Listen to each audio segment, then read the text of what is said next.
Si Jesús hubiera pecado, hermanos, esto sería un imposible metafísico, es decir, esto sería absurdo. Que Jesús, siendo Dios, pecara, hermanos. Él era responsable. Él era un ser responsable porque sabía las consecuencias. Si Jesús hubiera pecado, ese pecado se le hubiera atribuido a Dios. ¿Y cómo hubiera quedado la humanidad, hermanos?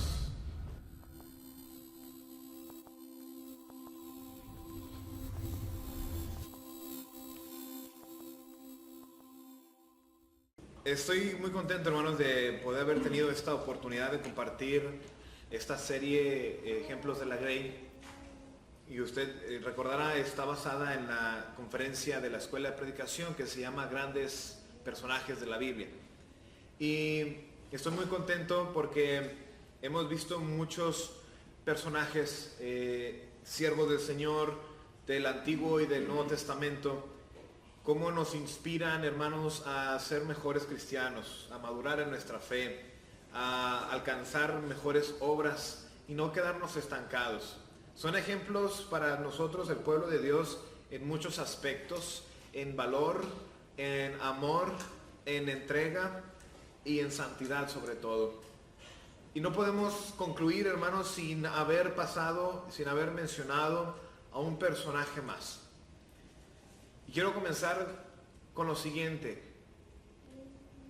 Dice la Escritura en Hebreos capítulo 2, versículos 6 al 7, hermanos, que el hombre fue creado inferior a los ángeles. Yo creo que usted y yo podemos entender esto, ¿verdad? El hombre es inferior en rango a los ángeles. Hebreos capítulo 2, versículos 6 al 7. Pero pensar que Jesús, hermanos, fue hecho como hombre y por consiguiente menor que los ángeles en rango, no siempre puede ser aceptado por nuestra mente terrenal. ¿Por qué la segunda persona de la deidad encarnó? Dice Romanos, hermanos, capítulo 8, versículo 29.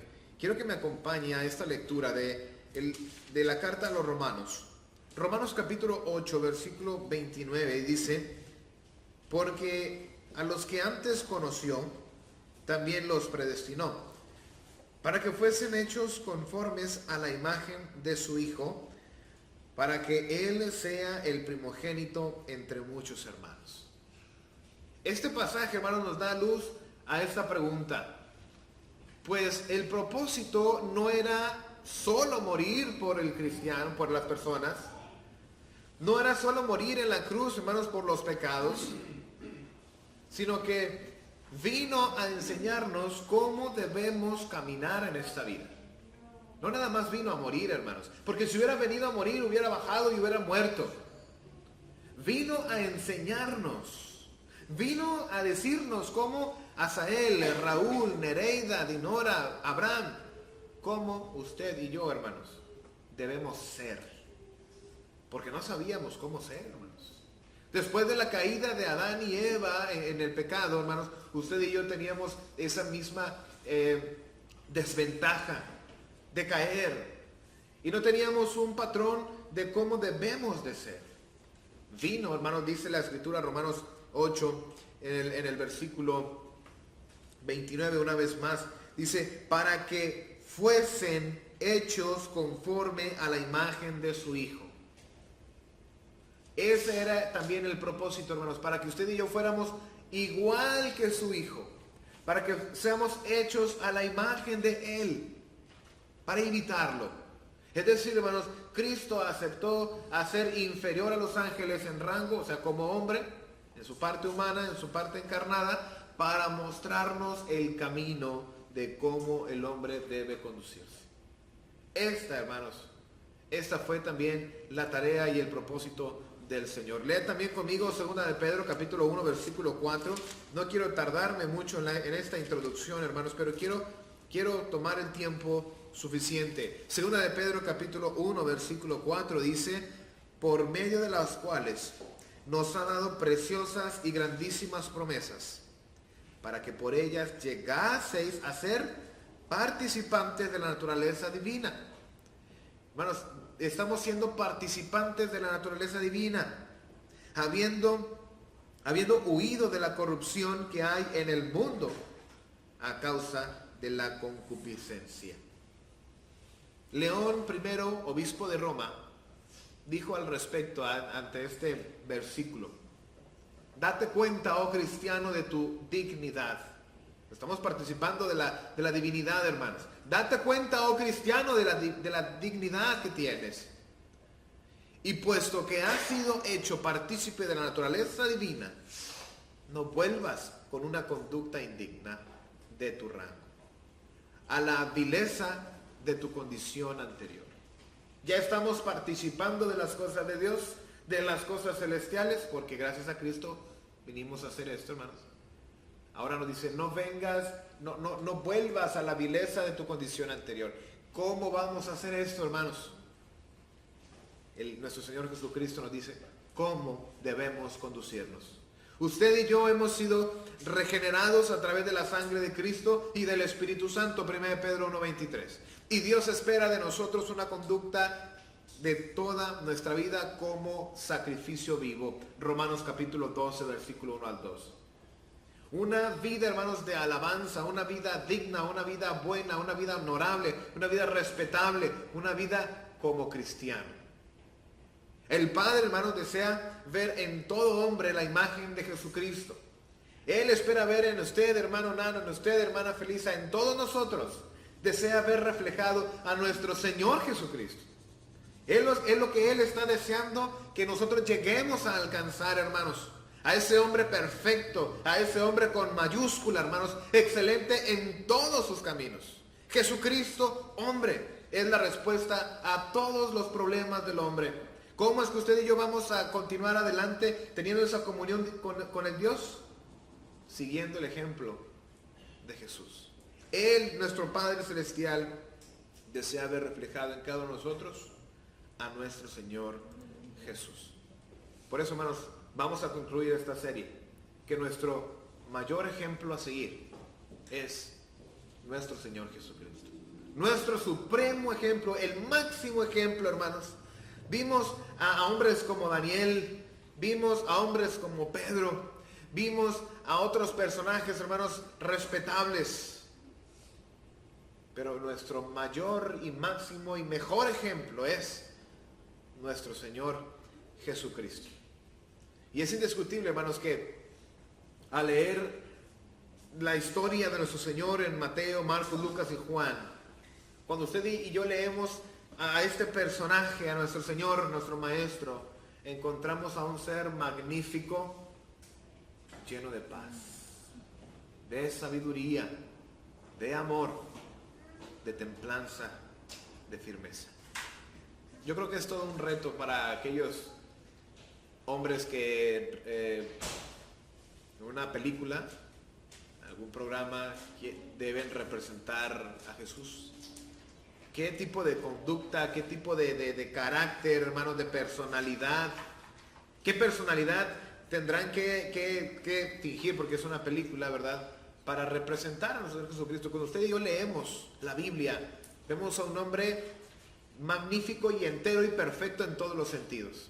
Y por eso a Él debemos seguir, a Él debemos buscarlo como ejemplo. ¿Qué ejemplo nos da el Señor? Bueno, vamos a ver su equilibrio moral, su equilibrio psicofísico y su impecabilidad espiritual. Note, hermanos, quiero que vayan conmigo a analizar lo siguiente. El equilibrio moral de nuestro Señor Jesucristo a todos los trató con respeto, hermanos. A todos. Vemos, por ejemplo, a Zaqueo, un hombre que era publicano, un hombre que era despreciado por muchas personas. Aún a este hombre, y que era enanito, ¿verdad? Dice que era pequeño.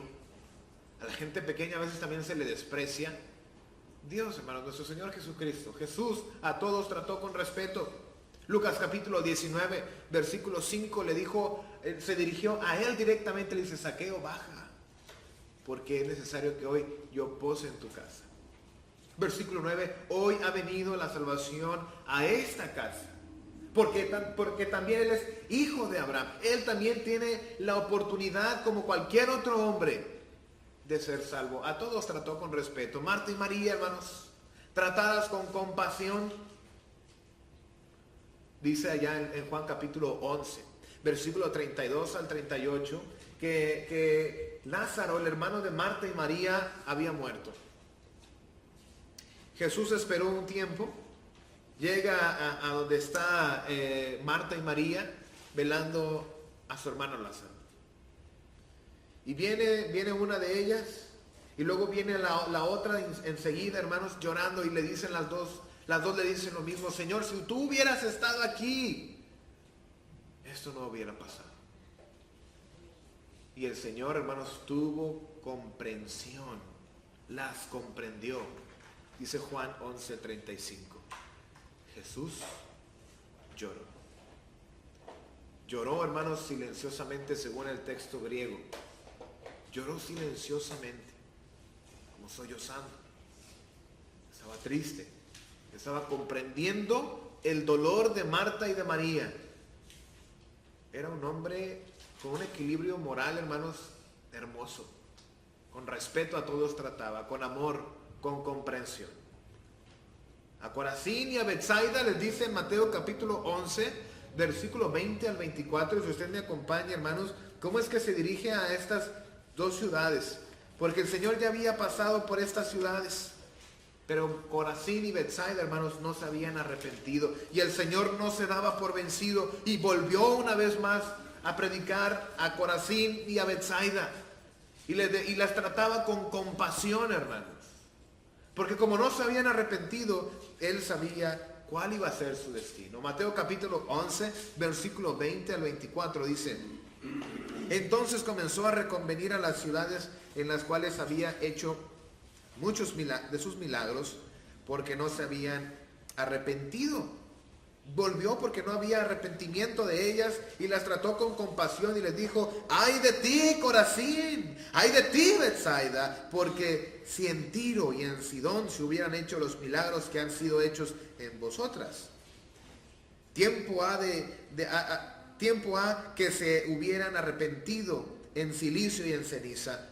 Por tanto os digo que en el día del juicio será más tolerable el castigo para Tiro y para Sidón que para vosotras. Y tú, Capernaum, que eres levantada hasta el cielo, hasta el Hades, serás abatida, hasta el Hades serás abatida, serás humillada, porque si en Sodoma se hubieran hecho los milagros que han sido hechos en ti, hubiera permanecido hasta el día de hoy. Por tanto os digo que en el día del juicio será más tolerable el castigo para la tierra de Sodoma que para ti. Estaba teniendo compasión, hermanos. Decía: ay, me duele lo que va a pasar contigo, Corazín, contigo, Betsaida. Pero ¿qué debemos imitar del Señor, hermanos? Hay que tratar a todos con respeto. Al que merece amor, amor. Al que necesita comprensión, comprensión. Al que necesita compasión, compasión. A veces no somos compasivos, hermanos. No sabemos tratar a todos con respeto. Y no sabemos ponernos en los zapatos y en el lugar de otro. Jesús sabía hacerlo. Nuestro Señor Jesús, hermanos, nos muestra cómo debemos tratar y qué equilibrio moral necesitamos en nuestras vidas. A otros trató con ira santa. Se enojó el Señor. Nuestro Señor Jesucristo se enojó, pero tenía una ira santa. A uno les dice en Mateo capítulo 13, desde el versículo 13 hasta el versículo 33, hermanos. Ahí está y dice, en cada momento dice: ay de vosotros, fariseos. Ay de vosotros, fariseos. Ay de vosotros, fariseos. Dice finalmente: generación de víboras. Estaba enojado, hermanos, nuestro Señor Jesucristo. Estaba molesto con la actitud que tenía la gente. Pero aún en su ira, aún en su enojo, hermanos, no pecó. ¿Cuántos de nosotros sabemos controlar el enojo? El enojo a veces nos controla a nosotros. Explotamos en ira, hermanos. Y aquí nuestro Señor estaba enojado, pero justamente. Y sin lastimar a nadie, y sin ofender a nadie. Y aquí puse precisamente, hermanos, esta frase: generación de víboras. Porque aún en esta frase, hermanos, no hay ofensa. Aún en esta frase, hermanos, no hay ira con dolo. Hay ira santa. Estaba molesto por lo que ellos estaban haciendo con sus hermanos judíos y estaban siendo tropezadero para que ellos vinieran a conocer el Evangelio. Él nos enseña, hermanos, cómo usar Efesios capítulo 4, versículo 26. Efesios 4, 26 nos dice: airaos, pero no pequéis. No se ponga el sol sobre vuestro enojo. Y tomamos este versículo como con permiso de enojarnos. Pero ¿cómo usar la ira, hermanos? Hay que usarla como nuestro Señor Jesucristo. Tener una ira santa, una ira que no lastime, una ira que no ofenda. Airaos, pero no pequéis. Cuidado con los golpes, cuidado con las ofensas, con las palabras injustas, hermanos, y enojarnos injustamente. A todos trató sin desprecio. A los samaritanos. Juan capítulo 4, versículo 9, él va con la samaritana y le dice: dame de beber. Y le dice la mujer samaritana: tú, siendo judío, me dices a mí, que soy samaritana, que te dé de beber. ¿Qué no sabes que los judíos y los samaritanos no se llevan? Pero Jesús, hermanos, su equilibrio moral estaba muy por encima de lo que hacían los samaritanos y los judíos. Él a todos trató sin desprecio. A las mujeres, por ejemplo, ahí mismo en Juan, en el capítulo 4, versículo 27, dice que vinieron los discípulos y se le hizo muy extraño que Jesús estuviera hablando con una mujer. ¿Por qué Jesús está hablando con una mujer? Porque su equilibrio moral, hermano, está por encima del de nosotros. No hay que tratar a nadie con desprecio, sea hombre, sea mujer, sea niño. Dejad a los niños, venid a mí. A veces nosotros despreciamos a los niños, hermanos. ¿No se ha dado cuenta? ¿No se ha dado cuenta que a veces despreciamos a veces a nuestros propios hijos? A veces despreciamos y no valoramos lo que ellos pueden hacer, hermanos, aquí en la reunión. Más que avioncitos, Más que avioncitos pueden hacer, hermanos. No despreciemos a nuestros niños porque ellos son del Señor. Ellos pueden aprender también como nosotros. A los ancianos, a los viejitos, a los publicanos y los pecadores. Lucas capítulo 7, versículo 39 y 48. Dice que había una mujer que estaba lavándole los pies y que el que lo había invitado a su casa dice: si este fuera profeta, sabría que la que le está lavando los pies es una mujer pecadora. Y Jesús, hermanos, sabía lo que estaba pensando. Él sabía lo que estaba pensando y le refiere una parábola para enseñarle. El versículo 48 le dice a la mujer: tus pecados te son perdonados. Él a todos trató sin desprecio. La gente lo ha despreciado. Algún momento, hermano, amigo, lo ha despreciado en algún momento. Si usted hubiera conocido a Jesús, Jesús no lo hubiera despreciado. Hay que tratar a los demás como Jesús hubiera tratado a los demás. Hay gente difícil en nuestra vida. Hay que tratar a los demás. Hermano Raúl, hay gente difícil en el trabajo. Hay que tratarlo como si Jesús estuviera ahí tratándolo. A todos trató sin desprecio.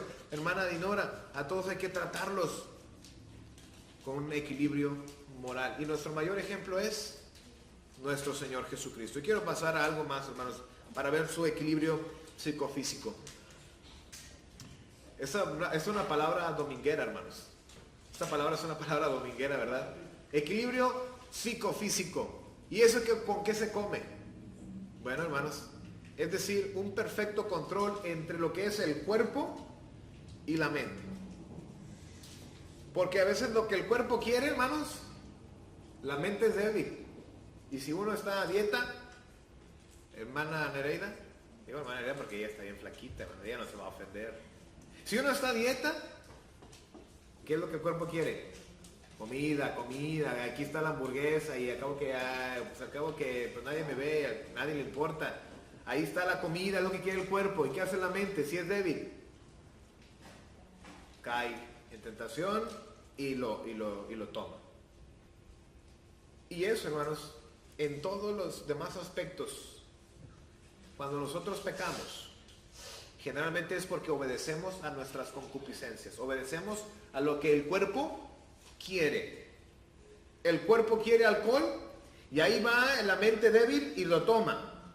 El cuerpo quiere fumar, ahí va la mente débil porque el cuerpo lo quiere y la mente débil se doblega y lo toma.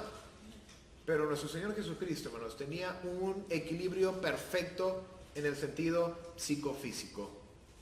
Note Romanos capítulo 6, versículo 12. Para entender un poquito esta parte, hermanos, del equilibrio psicofísico, mente y cuerpo. Mente y cuerpo, hermanos, totalmente controlados. Es lo que usted y yo debemos aprender de Él. Controlar la mente y el cuerpo, hermanos. Romanos capítulo 6, versículo 12 dice de la siguiente manera: no reine pues el pecado de vuestro cuerpo mortal. No te dejes vencer por el cuerpo. De modo que lo obedezcáis en sus concupiscencias. ¿Se acuerdan que son concupiscencias? Son fuertes deseos. Son fuertes deseos, dice la Escritura, que no reine en nosotros en este cuerpo mortal, obedeciendo a las concupiscencias. Tito, capítulo 3, versículo 3. El apóstol Pablo escribiéndole un gran consejo a nuestro hermano Tito. Tito, capítulo 3, versículo 3, dice de la siguiente manera: porque nosotros también éramos en otro tiempo, ¿cómo éramos antes de venir a Cristo? Éramos insensatos, rebeldes, extraviados, esclavos de concupiscencias. Éramos de todo, ¿verdad? Y deleites diversos. Aquí, hermanos, esto me encanta porque puede explicar perfectamente lo que es el control psicofísico. Dice que éramos esclavos de concupiscencias y deleites diversos. Todo lo que el cuerpo quería, ahí estaba. Ahí estaba el hermano Panchito, ¿verdad? Antes, en su vida anterior. A todo lo que el cuerpo deseaba, ahí estaba el cuerpo, llámese lo que sea, hermanos. No teníamos control de nuestro cuerpo. Había una mente, hermanos, débil en cuanto a la carne. Primera de Pedro capítulo 4, versículo 2, de igual manera para su referencia. Y en este aspecto quiero mencionar algo muy interesante y un poco comentado. Algunos argumentan que Jesús era una persona homosexual por aquello del discípulo amado. Juan capítulo 21, versículo 20, habla de un discípulo amado. Este es Juan. Dice Juan 21, 20, al discípulo que él amaba. El que se le había recostado en el pecho cuando estaban en la última cena, dice la Escritura, cuando Judas metió la mano con él en el plato. Ahí está. Jesús era una persona homosexual, porque él amaba a otro hombre. Mentes perversas, hermanos, mentes corruptas. Tales personas ignoran, hermanos, que el amor que dice el texto griego es el amor ágape. Hay diferentes clases de amor, hermanos. Hay amor fraternis. ¿Cuál es el amor fraternis? El fraternal, el de hermanos. Se quieren sus hermanos, sus hijos, hermanos. ¿Cuántos hijos tiene? 5. Se quieren los 5. Ay, pues, a su manera, ¿verdad? Se quieren como hermanos, hermanos. Ese es el amor fraternis. Está el amor eros. Es el que ellos están pensando, hermanos. El amor eros es el que hay entre el hombre y la mujer, entre el esposo y la esposa. El amor eros. Está el amor ágape. El amor ágape, hermanos, es el amor de Dios. El amor completo. El amor supremo, hermanos. Y ahí en el texto original, el texto griego, dice que Jesús amaba a este discípulo con ese amor ágape, con ese amor superior. No el ero, el de las concupiscencias. No el ero, el de las tentaciones banales, hermanos. Jesús es el hombre total. Es un gran ejemplo a seguir porque él tenía un perfecto control entre la mente y el cuerpo, hermanos. La gente que dice la Escritura en Romanos capítulo 1, varones que se echan con varones y mujeres con mujeres, no tienen control perfecto del cuerpo y la mente. Deben aprenderlo. Y aprenderlo del Señor Jesús. Y en eso y en todos los demás aspectos, hermanos, Jesús es el hombre total. La Cueva dice, Jesús tenía en sí todo lo mejor de la virilidad, es decir, lo mejor del hombre, y de la femineidad, es decir, lo mejor de la mujer. Cabeza y corazón. Perfecto control, hermanos. Raciocinio y sentimiento. Iniciativa y receptividad. ¿Reflejo de quién? Del Padre. Juan capítulo 14, versículo 9 al 11. Él y el Padre, hermanos, comparten la misma naturaleza y la misma personalidad y las mismas características. Él era una persona, hermanos, total, ejemplar y completa. Es por eso, hermanos, que nosotros debemos buscar imitar ese equilibrio tanto moral como psicofísico. Es ese perfecto equilibrio, hermanos, del cual usted y yo debemos aspirar. ¿Cuánto control nos falta entre el cuerpo y la mente, hermanos? Bueno, me falta, pues yo creo que estoy trabajando en ello, pero todavía me falta. Aspire, hermanos, a tener ese control como el Señor Jesús. Hasta que todos lleguemos a estar unidos por la fe y el conocimiento del Hijo de Dios y alcancemos la edad adulta que corresponde a la plena madurez de Cristo. Efesios 4, versículo 13. El ejemplo a seguir, hermanos, en este aspecto es el control del cuerpo y la mente. No obedecer a las concupiscencias. Vimos a un Jesús después de su bautismo en Mateo capítulo 4, llevado al desierto y tentado por 40 días y 40 noches por el diablo. Pero el Señor, hermanos, además de vencer al diablo con la Escritura, tenía un perfecto equilibrio moral y psicofísico, control del cuerpo y control de la mente. Era humano como usted y como yo, hermanos, nacido de mujer, dice la Escritura, con toda humanidad como usted y yo, hermanos, pero de él debemos aprender este control de la mente y el cuerpo. Por último, hermanos, nuestro supremo ejemplo a seguir, Jesús, el Hijo de Dios. Y vamos a ver su impecabilidad espiritual. Jesús sin pecado, un hombre sin pecado. Su bautismo, ¿para qué se bautizó Jesús si no había pecado? ¿Para qué se bautizó en el bautismo de Juan para el arrepentimiento si no tenía de nada que arrepentirse? Mateo capítulo 3, versículo 14 al 15. Dice el Señor Jesús, para cumplir con toda justicia. Para cumplir con toda justicia, por eso me voy a bautizar. Para ser ejemplo también para los demás. El Señor, hermanos, era sin pecado. Y dice en Juan capítulo 3, versículo 7, dice, os es necesario nacer de nuevo. ¿A quién? A ustedes. Si hubiera dicho que todos, hubiera dicho, nos es necesario. Se hubiera incluido él, hermanos. ¿Por qué no se incluyó él en el nacer de nuevo? Porque no necesitaba nacer de nuevo. Él no necesitaba, hermanos, el arrepentimiento y el perdón de pecados, porque era un hombre impecable en el sentido espiritual. Os es necesario a ustedes nacer de nuevo. Su impecabilidad demostrada vemos allí en Juan capítulo 8, versículo 46, hermanos, cuando dice, ¿quién de vosotros me redarguye de pecado? ¿Quién me puede acusar que yo he pecado? Algunos se atrevieron a acusarlo de que había violado el sábado, ¿se acuerdan? Pero ni siquiera en eso, hermanos, pudieron sostener que el Señor había incurrido en esa ley, que había violado la ley del sábado. ¿Quién de vosotros puede decir que yo he pecado? Juan 8:46. Otro pasaje que demuestra su impecabilidad es Lucas 4:34. Dice, yo te conozco, ¿quién eres? Había un demonio, hermanos, que estaba dentro de una persona y le dijo esto, hermanos, yo te conozco, ¿quién eres? El Santo de Dios. Impecable. Hechos capítulo 3, versículo 14 dice, mas vosotros negasteis al Santo y al justo. Santo y justo con mayúsculas los pone la Biblia. Hebreos capítulo 4, versículo 15, hermanos, uno de nuestros pasajes favoritos, dice, uno que fue tentado en todo según nuestra semejanza, es decir, como usted y como yo, hermano, que somos humanos, fue tentado en todos los aspectos, pero sin pecado. ¿Por qué? Que tenía equilibrio moral y equilibrio psicofísico y su espiritualidad, hermanos, no se vio afectada. Segunda de Corintios capítulo 5, versículo 21. Al que no conoció pecado, por nosotros lo hizo pecado. Él no conoció el pecado como usted y como yo, pero aún así murió por nuestros pecados.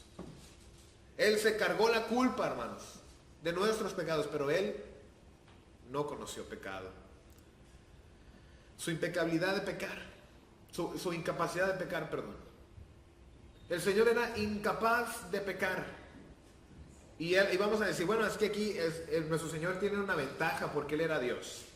Vamos a analizar lo siguiente, hermanos. ¿Por qué Jesús era incapaz de pecar? ¿Y cómo yo puedo aprender a ser incapaz de pecar? Recuerdo una ocasión que un hermano nuestro tiene nuestra edad, éramos unos muchachitos, hermanos, teníamos apenas unos meses de habernos bautizado, teníamos la edad de Abraham. Y a veces uno cuando es joven, hermanos, dice tonterías. Y después se arrepiente uno de ellas, ¿verdad? Decía este otro hermano, tenía nuestra misma edad, y decía, Dios no puede hacer todo. Claro que Dios puede hacerlo todo, Dios es todopoderoso, Dios todo lo puede. Dice, no, te voy a demostrar que Dios no puede hacer, Dios no puede pecar. Pero en un sentido, hermanos, negativo lo estaba diciendo él. Tratando de demostrar que Dios no es todopoderoso. Tratando de demostrar que Dios no puede hacer todas las cosas. Una cosa es no poder y otra es ser incapaz de hacer. Por decir, hermanos, yo tengo una hija y yo sería incapaz de lastimarla. ¿Puedo? Puedo, hermanos.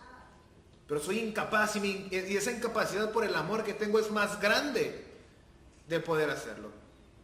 Y Dios, hermanos, nuestro Señor Jesucristo era incapaz de pecar. No tenía impedimentos físicos o psicológicos, hermanos. No tenía esos impedimentos. Él podía hacerlos. Hablamos del poder de habilidad. Él podía hacerlos. Y la cueva dice, era perfectamente libre de hacerlo. Pero también perfectamente obediente. Es ahí, hermanos. Es ahí donde radica su incapacidad de pecar. Porque de poder, de ser, era libre. Pero ¿por qué era incapaz de pecar? Porque él era obediente. Juan capítulo 4, versículo 34. Vamos a leer nada más este pasaje, hermanos, de esta lista.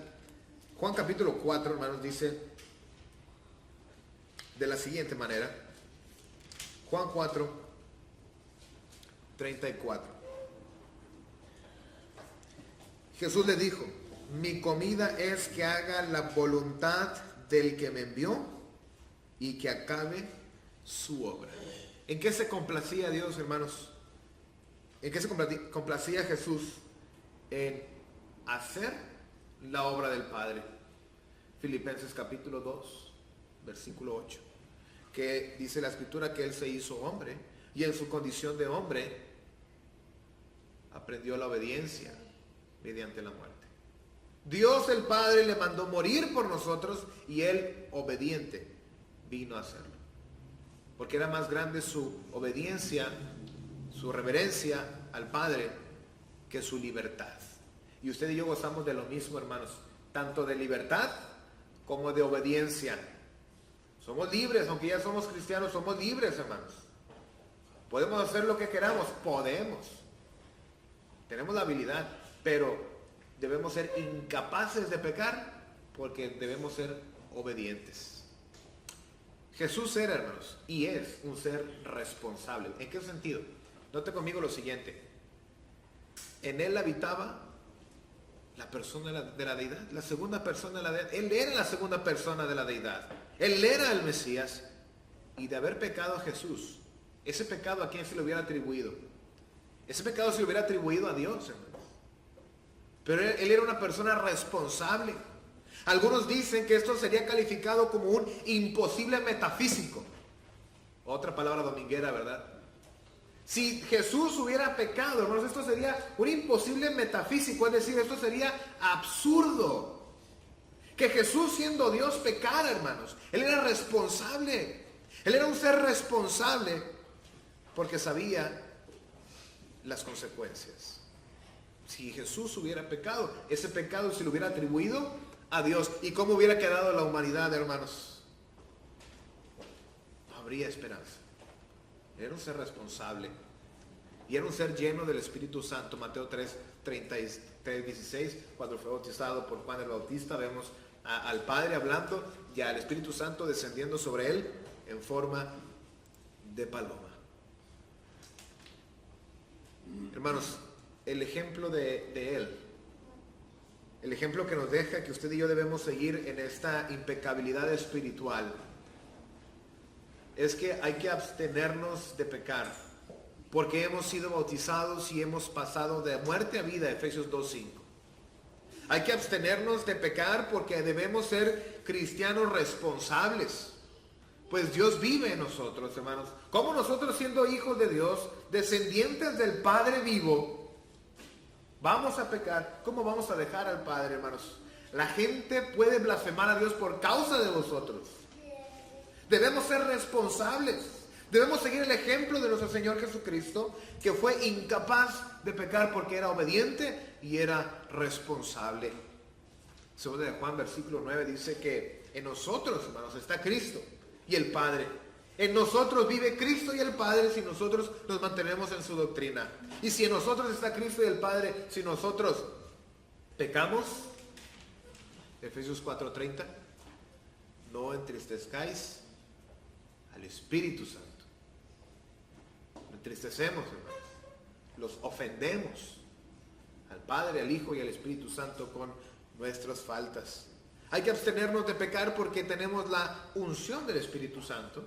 Dice usted, bueno, es que Jesús tenía el Espíritu Santo y nosotros también lo tenemos, hermanos. Primera de Juan capítulo 2, versículo 20. Hechos capítulo 2, versículo 38. Cuando fuimos bautizados recibimos el perdón de pecados y el don del Espíritu Santo. Conclusión, hermanos, amigos. Jesús, la perfecta imagen de Dios, el hombre con mayúscula, perfecto, vino a mostrarnos el camino, vino a dejarnos los pasos, vino a decirnos cómo debemos ser usted y yo para saber cómo llegar al Padre. Él es nuestro supremo ejemplo a seguir en todo sentido, y podemos resumirlo en el sentido moral, en el sentido psicofísico y en el sentido espiritual. Él es nuestro supremo ejemplo a seguir. 1 Corintios 11:1, sed imitadores de mí, así como yo de Cristo. Siga a Cristo. Mateo 11:29, llevad mi yugo, traía la lectura el hermano Abraham en Mateo 11:29, llevad mi yugo sobre vosotros y aprended de mí, que soy manso y humilde de corazón, y hallaréis descanso para vuestras almas. Dice, aprended de mí, dice el Señor.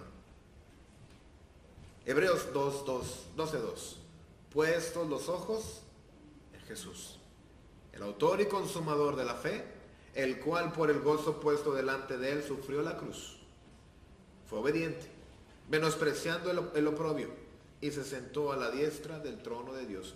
Puestos los ojos en Jesús.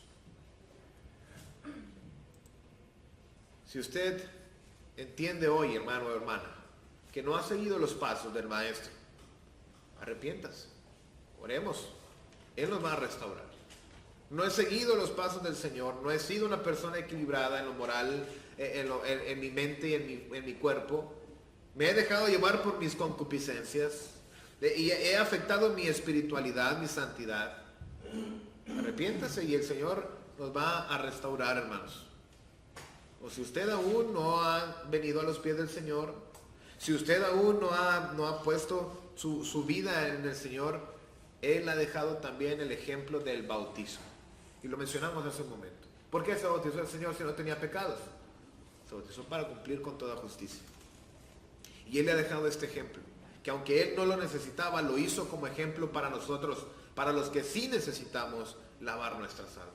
Lave su alma, quite esos pecados. No pongamos nuestra mira en los hombres, miremos al Señor y busquemos alcanzar, hermanos, la madurez adulta, es decir, la plenitud de Cristo.